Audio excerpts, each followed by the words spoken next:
Our veterans need your support. Foxfield Farm for a Recovery Mission is a not-for-profit organization that has been established to provide an equestrian groundwork training program for U.S. veterans with PTSD and related issues incurred through military service. This curriculum will be offered at absolutely no cost to any veteran participating in the program. This foundation will also incorporate the repurposing of rescue horses and locating new, responsible owners. The synergy of the work invested by the veterans to aid the recovery of these horses is equitably therapeutic. Please go to our website to be a supporter, www.foxfieldrecoverymission.org. Thank you.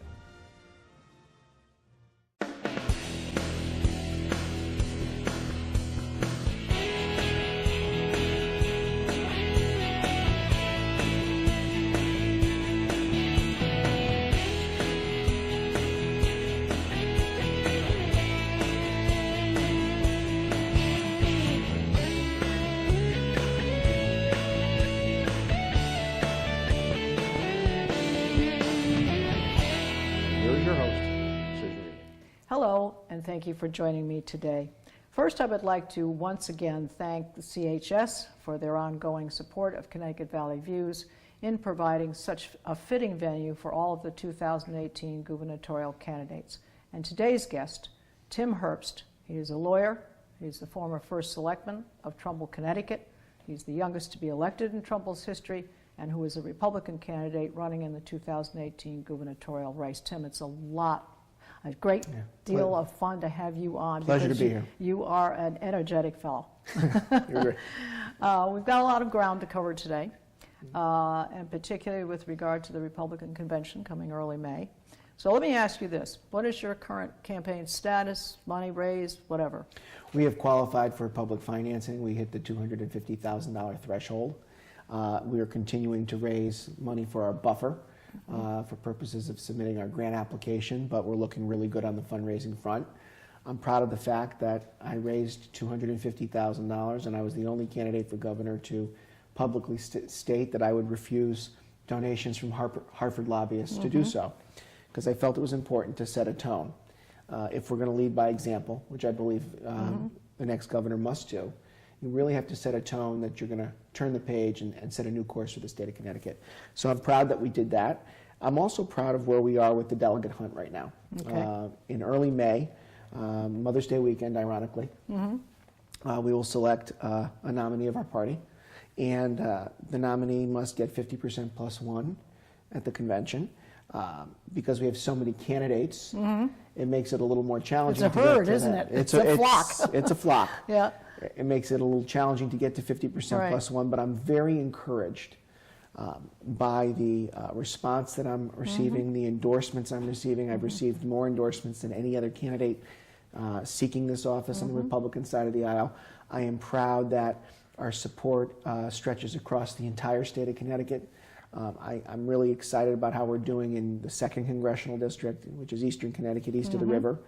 I'm very excited about how we're doing in Metro New Haven, in the 3rd Congressional District, in my home district, the 4th District, which is Fairfield County. And we're really picking up a lot of steam, a lot of support on the delegate front.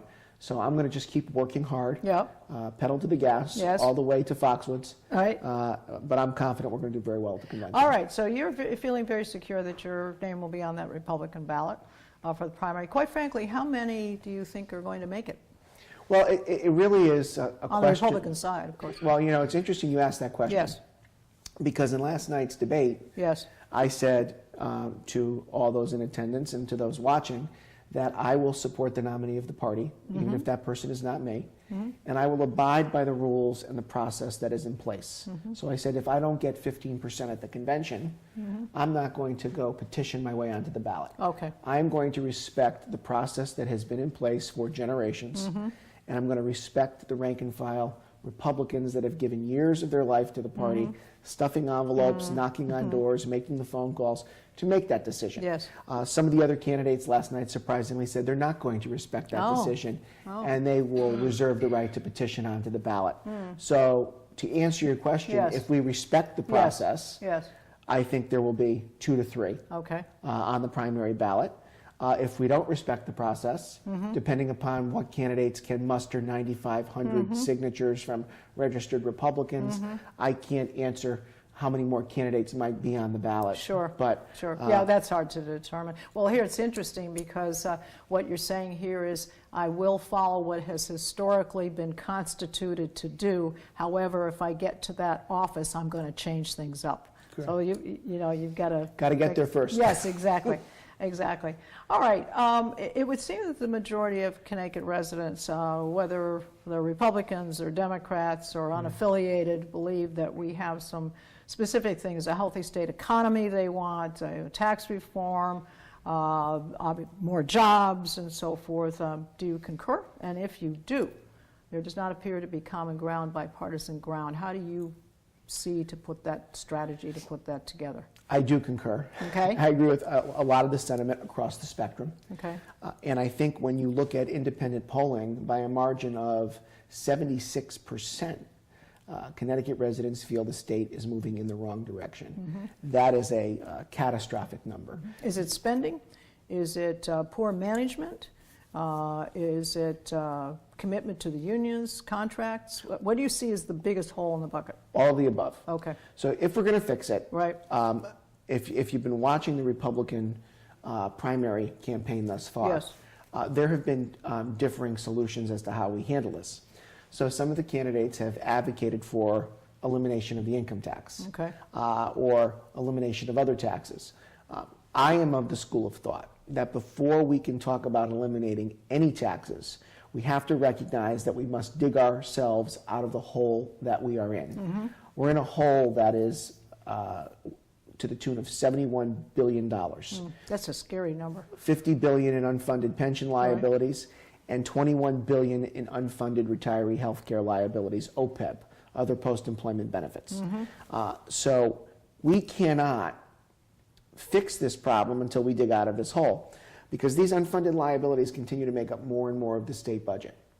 And if you look at the other divisions of the state budget since 2010, whether it be K-12 education, higher education, Medicaid, Medicare, infrastructure, all of those categories as a percent of the total budget have all gone down. Yes. At a time when that category called other continues to grow. Yes. That's salaries, that's pensions, yes, that's benefits.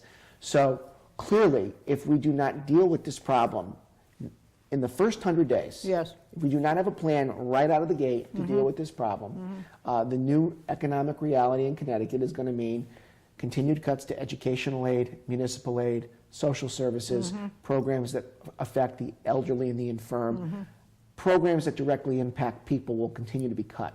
Yeah. And what's going to happen is we're either going to raise property taxes even more, yeah, which drives more people out of Connecticut if correct, they can sell their house and it's get that enough vicious money. cycle. Yeah. It's that vicious cycle. So my plan calls for immediate pension and benefit reform right out of the gate. Now, you can't redo the union contracts till 2027. Well, so you know what? I don't agree with that. Can you legislate it to change it? Or if I am elected governor, yes, we're going to put every legislative and perhaps every judicial remedy on the table to give the state the needed leverage to make these contracts more in line with economic reality.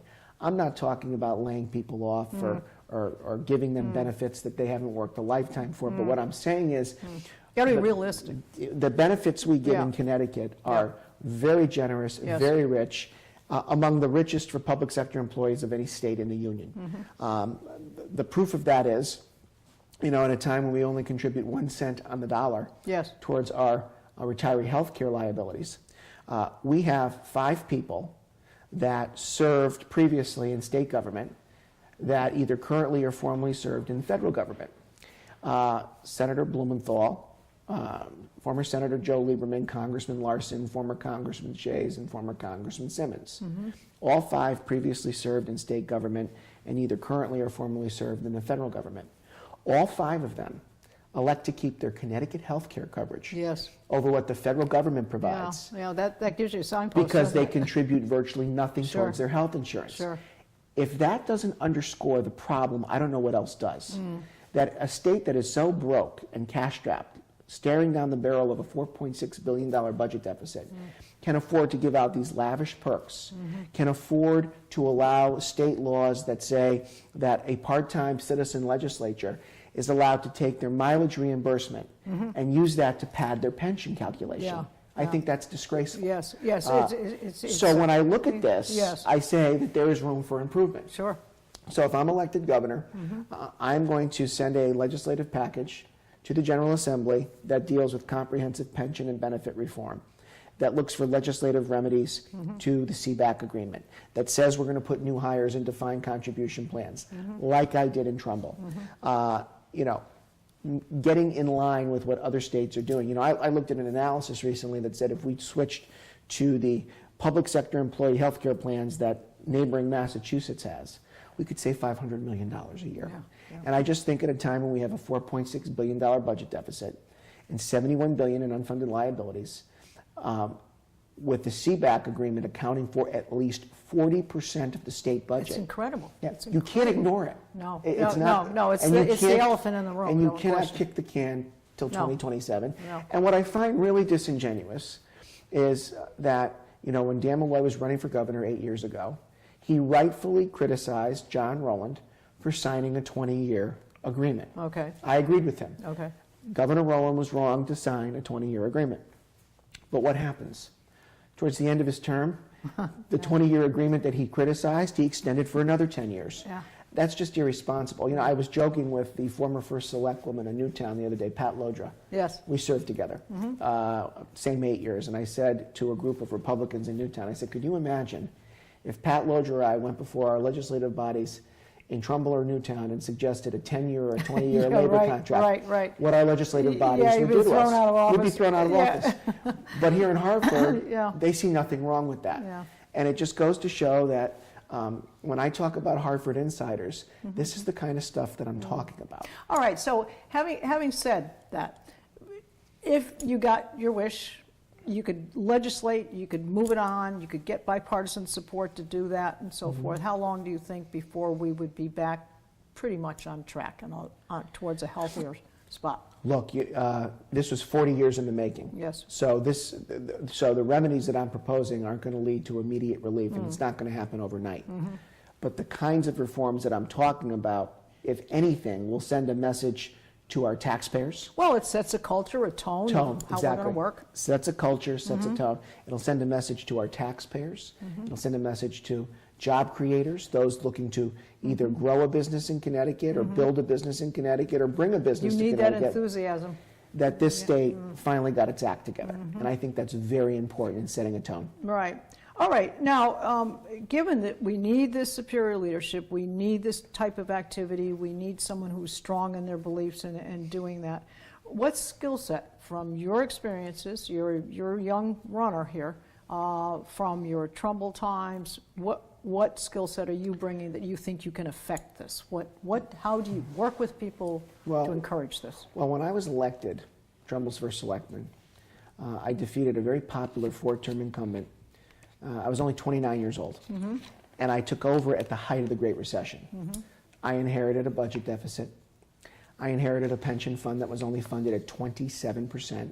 In point of fact, the pension fund was distributing more money to pension recipients than was coming into the fund, and it was showing, negative growth. I inherited a community where taxes increased 54% in the 8 years preceding my term, and were borrowing more than doubled during that time. I inherited a community that showed stagnant grand list growth, and actually the year before I took office, a downgraded credit rating. And we had a lot of politically connected special interests. It sounds just like where Connecticut is right now. I was going to say, Mirror it image. sounds Mirror familiar, image, doesn't it? yeah. I had a lot of special interests in Trumbull that were part of what I called the Good Old Boys Network, that really thought Trumbull was their personal ATM. Yes. So I walked into a real mess 8 years ago. And when I tell that story, I often tell people, you took the words right out of my mouth. I said, it sounds familiar, doesn't it? Yeah. To a lesser extent. Right. But If you're paying attention. Yeah, to a lesser extent. But, as my father taught me a long time ago, I'm the son of a football coach. Okay. And my dad... Where did he coach? He was an assistant football coach under the legendary Jerry McDougal at Trumbull High School, where I played. Okay. I played for Coach McDougal. Okay. What position did you play? I was on the line. Okay. And my dad ended up replacing him as athletic director at Trumbull High School. And my father and Coach McDougal had a tremendous influence on me growing up. And my father always used to tell me, no matter the situation, no matter the seriousness of the situation, no matter what's thrown at you, always go back to the fundamentals. Okay. So the fundamentals Do tell your me, job. do your job. But the fundamentals tell me that the Trumbull situation and the Connecticut situation, clearly one situation is bigger than the other, but when you look at the fundamentals of what you should apply to fix the problem, the strategy doesn't change. The map's the same. Map's the same. So we came into office and I said, you know what, we're going to make decisions that are not politically expedient. We're going to make the structural changes that are necessary to fix the town of Trumbull. Right. And I said that we weren't going to be focused on the next election. We were going to be focused on the next generation. Okay. So that when we passed the baton to the next administration, we would be able to look back and say, we left it better than we found it. So what I did was worked with Republicans and Democrats on a lot of bipartisan legislation. Charter revision. Implementing bonding. Very basic. Yes, very basic. charter revision. Right. Implementing borrowing controls. Yes. Allowing for public referendum on capital projects. Allowing for greater public participation with the budget process. You got down to grassroots We did. stuff. But I look at a lot of legislative accomplishments. Doubling senior citizen tax relief. Okay. A bipartisan accomplishment. Many of our budgetary decisions were on a bipartisan basis. Reforming our capital plan, making it more sensible and affordable, bipartisan. I can point to probably 10 legislative initiatives that were bipartisan in nature, strengthening our ethics laws, creating ordinances that made sure that we held contractors accountable that did work for the town. So I'm the type of person that I don't like to talk. Now, did you delegate responsibilities, or did you have to oversee everything on a day-to-day basis? It's a combination of both. It's important that you hire capable people to help you achieve your goals and objectives. Sure. But when you're the captain of the team, Yes. it's important for you to really take a hands-on approach, not micromanage. You were the coach. Well, more like the quarterback. Okay. But Calling the plays. Calling the plays, but making sure we were all rowing in the same direction. Right. And the same principles need to apply for the next governor. I think that the governor needs to be hands-on. We can't talk at each other through press releases, but we have to talk to each other face-to-face.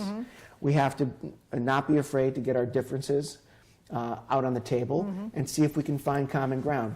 We can compromise on issues without having to compromise on our principles. So those are the fundamental philosophical tenets that I would take to this job as governor. All right. Well, this leads us to the essence of your platform. I'm just going to read something here. This was a June 17, 2017. It was an article that referenced a fiery speech that you gave to about 125 supporters. They crowded into the atrium of Trumbull High School, where you had graduated from 19 years ago.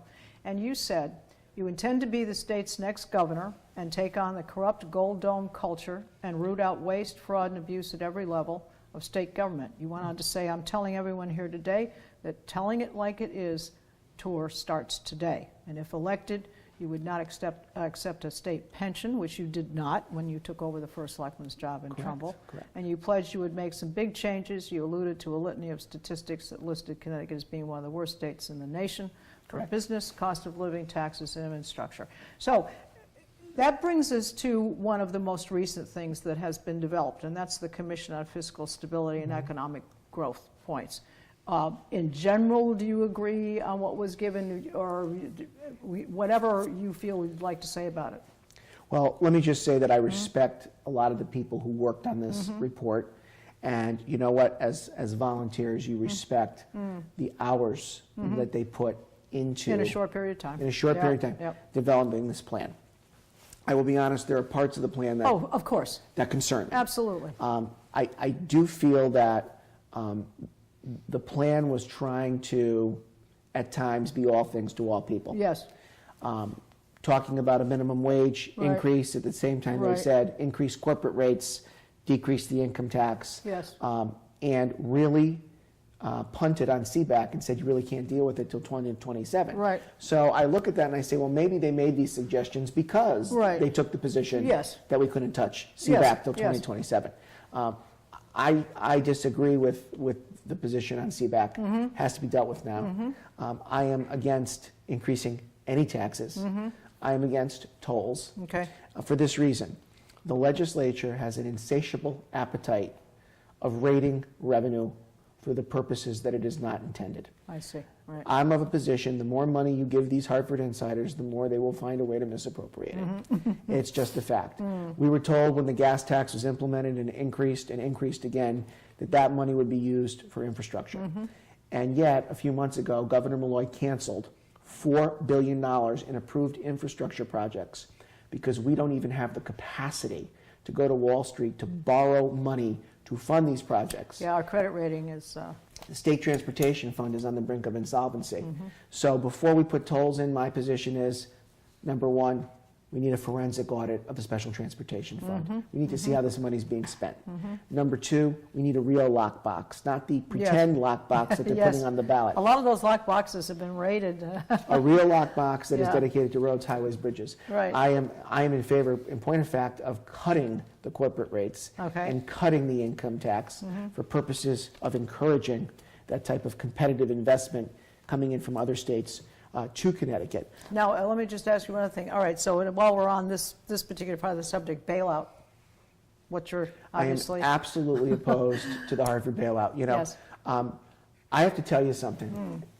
It is alarming to me that a mayor who is considering running for governor of the state of Connecticut is basically going to run on a platform that I go to the legislature anytime I can and ask for more money. Yes. Aaron Stewart didn't do that in New Britain. I certainly didn't do that in Trumbull. Mark Boughton and Mark Loretti didn't do that in their cities. I am absolutely opposed to this bailout for this reason. This governor's priorities are so misaligned because he punishes good behavior and he rewards bad behavior. That's what this comes down to. So educational aid and municipal aid is cut in towns like Trumbull and Shelton and Danbury and New Britain. But we have gone out of our way to manage our municipalities responsibly, to upgrade our credit ratings, to fund our pensions, to keep our taxes stable, to improve services. And here in this city, they just continue to get a blank check from the state of Connecticut without the levels of accountability that should be in place. So here's what I am advocating for with Hartford. Yes. Luke Bronin issued a challenge to the Republicans saying, I challenge any Republican to say that the capital city should go bankrupt. So here's my challenge to Luke Bronin. Okay, all right. Here's my challenge to Yes. Luke Bronin. The city of Hartford needs to do what was done 20 minutes up the road in Springfield, Massachusetts.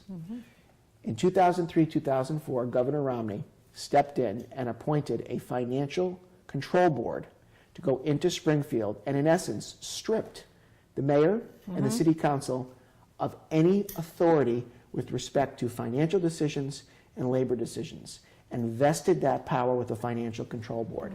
And here's why that needs to happen in Hartford.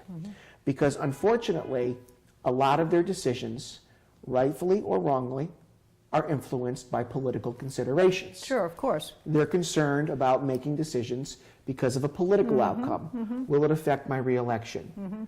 Will it affect my ability Well, if to... the people aren't happy, it's not going to help your So I elections. really think we need a Right. disinterested group of qualified financial professionals to step in and An say, audit, you know, an audit per se.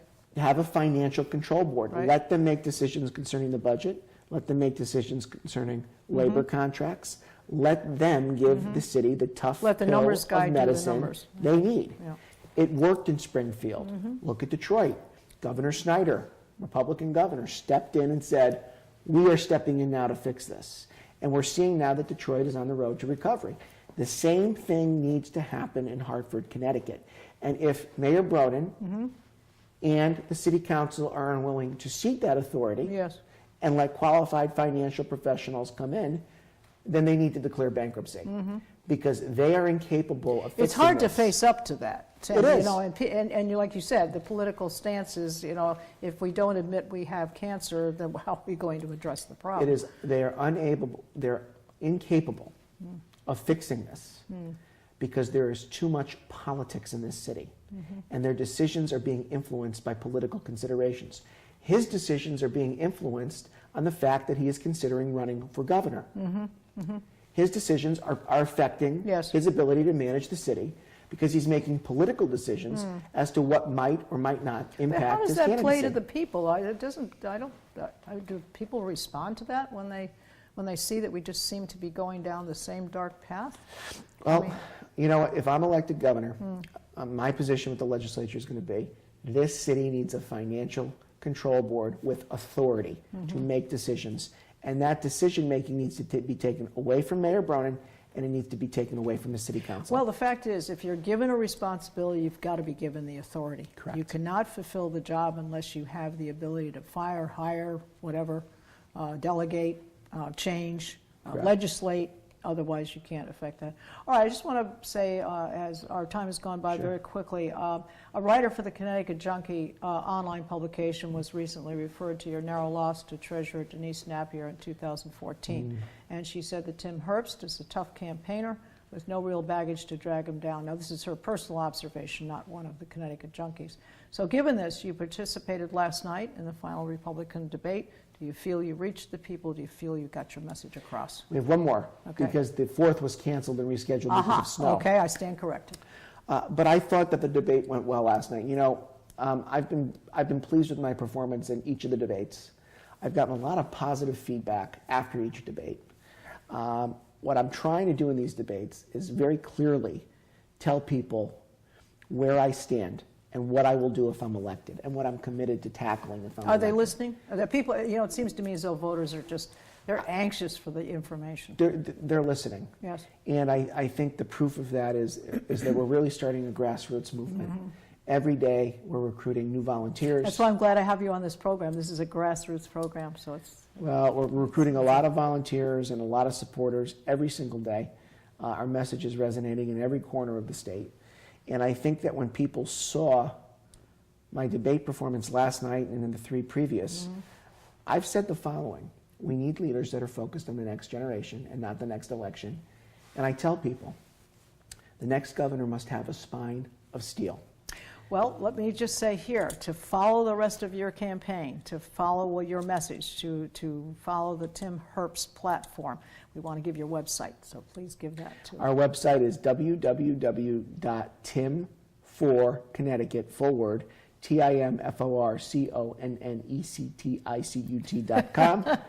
And they can go there to volunteer, to donate, to learn more about our campaign. But I am really focused on the next generation, and I am prepared to be a one-term governor that does not get reelected if it means doing what needs to be done to fix the state of Connecticut. I feel that strongly. We wish you a lot of luck on the campaign trail. Thank you. It's been a delight to have you here. Pleasure. We've enjoyed it.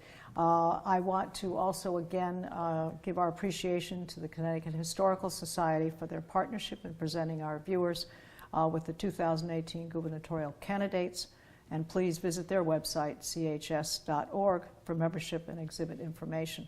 Also see all of our programs on ConnecticutValleyViews.com. This is Susan Patricelli-Regan. Thank you for joining me and bringing proof to the people.